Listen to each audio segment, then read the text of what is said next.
Halo Sobat Kepo, what's up bro? Ya gua harap kalian semua selalu sehat dan juga bahagia. Selamat datang kembali di channel Pemersatu Baki. Dan di video gua kali ini, gua akan kembali ngelanjutin alur cerita Baki dalam Ars Kang Mus alias Akang Musashi. Dan buat kalian yang baru ngikutin, langsung aja cek playlist.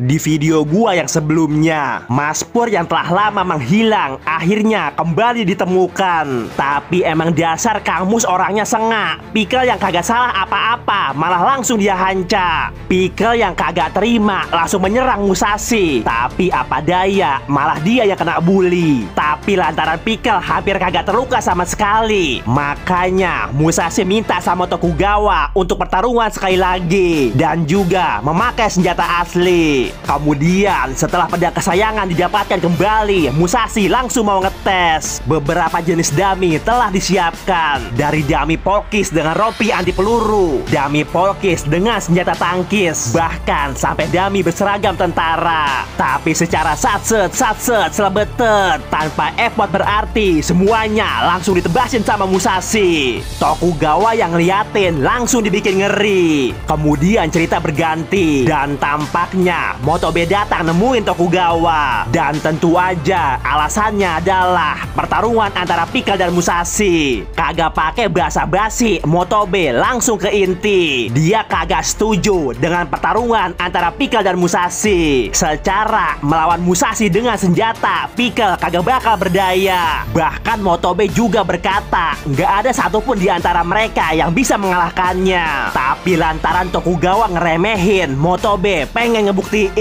Secara sebagai ahli bela diri kuno, dia merasa kalau ini menjadi tanggung jawabnya. Tokugawa yang dibuat takut, mukanya kayak biji yang keriput. Dan kini cerita berganti ke Musashi. Melihat gedung yang tinggi, Musashi langsung berimajinasi. Dia ngebayangin kalau gedung dia tebasin, mulai dari bagian atas sampai runtuh ke bawah, hingga akhirnya tuh gedung ambrul semua. Tapi Musashi juga yakin kalau gedung dia tebasin, bahkan pedangnya sekalipun pasti dibuat rompal. Tapi lagi enak-enak menghayal, tahu-tahu aja si Gaya udah ada di belakangnya. Awas, bye-bye pantat. Merasa berhasil ngintilin, si Gaya langsung dibuat bangga. Secara dia berkata, kalau dari tadi gua punya banyak kesempatan buat ngebunuh lu, tapi Sue bin kampret, karena dikira masih bocah, makanya dari tadi si Gaya sengaja dibiarin sama Musashi. Secara kata Musashi, si Gaya kagak berbahaya sama sekali. Merasa dihina, saat itu juga si Gaya langsung keluarin becengnya. Tapi dengan sekejap mata, tangannya langsung diberi. Mau ngapain lagi lo Cil? Si Gaya langsung dibuat kebingungan. Tapi kemudian aura Musashi langsung dikeluarkan. Dan saat itu juga Gaya langsung merasa aura Musashi benar-benar ada di level berbeda. Ditambah lagi yang dia hadapi adalah Miyamoto Musashi yang asli. Dan kagak bisa dipungkiri kalau dia langsung merasa ngeri. Tapi biar kagak tengsin, senjata pisau langsung dikeluarin. Tapi hebatnya, hanya dari bentuk senjata, Musashi langsung bisa menganalisa. Musashi mengatakan kalau senjata itu nggak akan ditusukkan, tapi dilemparkan. Dan meskipun ketakutan lantaran udah nanggung, saat itu juga senjatanya langsung ditembakkan. Tapi secara mengejutkan, pisaunya bukan dihindari, tapi langsung ditangkap sama Musashi. Tentu aja kali ini si Gaya bener-bener dibuat ngeri. Secara dari jarak cuma 5 meter, Musashi bisa nangkap senjata dengan kecepatan 60 km per jam. Atau dengan kata lain, Musashi bener-bener seorang monster. Tapi kemudian sambil berjalan mendekat, Musashi berkata, "Pinjem dong." Dan secara tiba-tiba, crot.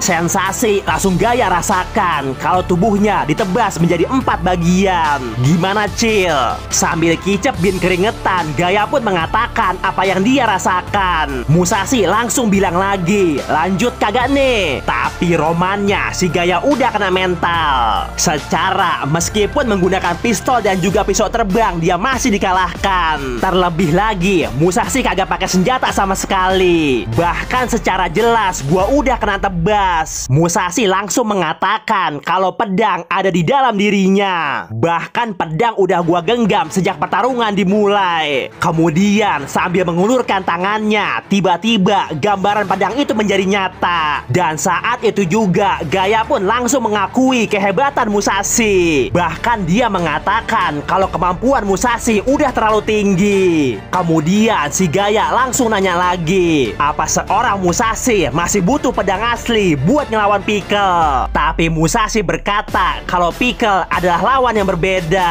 Tapi jawaban yang pasti akan kita ketahui saat menebasnya nanti. Kemudian cerita berganti ke Underground Arena. Dan ternyata udah 4 hari lamanya si Pickle kagak mau makan juga. Baki yang penasaran langsung nyamperin sohibnya. Kemudian dengan berkomunikasi ala gagu mereka saling berbicara. Dan setelahnya Baki menceritakan apa yang terjadi. Kalau ternyata si Pickle mau makan Musashi. Tokugawa ragu apa bisa si Pickle melakukan itu. Dan Baki langsung berkata bukan bisa atau kagak, tapi Pickle cuma mau makanan yang berbeda. Secara si Doppo pernah berkata di dalam hutan belantara menjadi lapar adalah kondisi terbaik. Dan lantaran Musashi udah dapat pedangnya lagi, Baki pun dibuat penasaran apa gigi dinosaurus lebih lemah dari pedang. Dan kemudian cerita berganti lagi. Tampaknya kali ini Tokugawa lagi makan sama Doppo Orochi. Tokugawa bertanya pendapat Doppo tentang pertandingan mereka. Doppo mengatakan berdasarkan sebuah teori, hewan buas melawan manusia bersenjata maka hasilnya akan seri. Tapi romannya Tokugawa kagak setuju. Secara jika Musashi dengan pedangnya bahkan beruang sekalipun bakal dia tebas tanpa ampun. Kemudian Doppo kembali berkata bagaimanapun juga Pickle itu berbeda karena lawan-lawan yang dia hadapi adalah makhluk dengan ukuran luar biasa. Sementara di lain sisi Musashi juga bukan manusia. Secara dulu sekelompok klan pernah dikerahkan, tapi malahan mereka semua yang dimusnahkan. Makanya pertandingan ini akan sulit diprediksi. Kemudian cerita berganti lagi. Dan kali ini Tokugawa lagi makan sama Musashi. Tapi lagi enak-enaknya makan, tahu-tahu si laler datang. Dan dengan sumpit tuh laler langsung dijapit. Tapi yang bikin wow adalah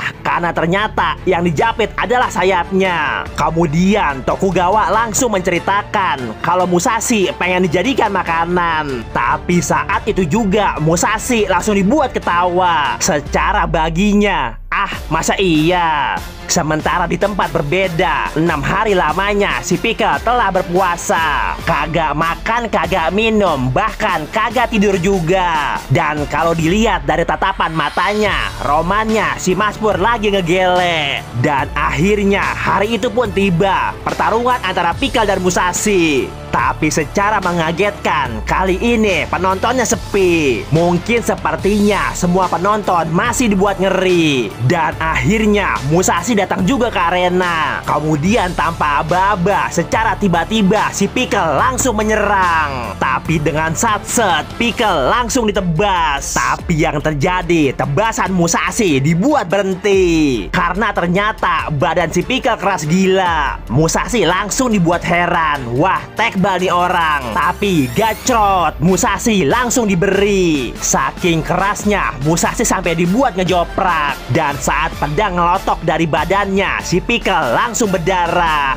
Tapi kemudian pedang itu langsung dia mainkan. Dan bener aja, kekuatan Pickle ora umum. Tapi tiba-tiba Musashi udah berdiri. Dan karena otot Pickle luar biasa, makanya Musashi langsung memujinya. Tapi kagak pakai basa-basi, Pickle langsung nyerang lagi. Tapi crot, matanya langsung diberi. Dan lantaran Pickle ototnya keras, makanya kali ini semua sendinya yang ditebas. Meskipun badan Pickle gak juga terbelah, tapi dari seluruh tubuhnya tetap ngocor darah. Penonton langsung menyadari kalau inilah teknik kenjutsu yang asli. Musashi menyadari kalau Pickle kehabisan darah terus mati, maka pertarungannya kagak seru lagi. Makanya biar lebih greget, Musashi dengan sengaja nyuruh Pickle nyerang dia. Dan kagak pakai lama, saat itu juga Pickle langsung menerkam. Tapi crot, tebasan Keputusan Musashi bikin Pickle darahnya semakin moncrot. Penonton langsung dibuat ngeri. Bahkan Kureha mengatakan kalau pertarungan ini harus dihentikan. Tapi lantaran peraturan, Tokugawa kagak bisa apa-apa. Sementara itu, rupanya bahu Musashi berhasil dimamam. Tapi anehnya, Musashi malah kelihatan happy. Bahkan Musashi langsung berkata, "Makan dong kepala gua juga." Dan secara tiba-tiba, Pickle yang dibuat marah badannya langsung berubah. Sementara Musashi malah semakin dibuat happy. Di hadapan bentuk final formnya Pickle, Musashi kagak gentar sama sekali. Bahkan saat Pickle menyerang, dia langsung ditebas berkali-kali. Tapi rupanya dengan bentuk sempurna, nggak hanya ototnya yang mengeras, tapi pendarahannya juga ikut berhenti. Namun karena hal ini, Musashi justru semakin happy. Secara dia mengatakan menebas sangat menyenangkan. Lantaran setelah menerima banyak bacokan dan Pickle masih bertahan, makanya Musashi semakin dibuat penasaran. Sementara itu, Pickle merasa kalau lawannya kali ini benar-benar berbeda, atau bisa dikatakan sangat berbahaya. Kemudian secara tiba-tiba Pickle merasa kalau lawannya adalah tawon raksasa, musuh dari masa lalu yang pernah bikin dia kelojotan. Dan akhirnya si Pickle langsung dibuat ketakutan. Tapi saat Pickle mau lari, dia langsung dicegat sama Musashi. Kasian Pickle.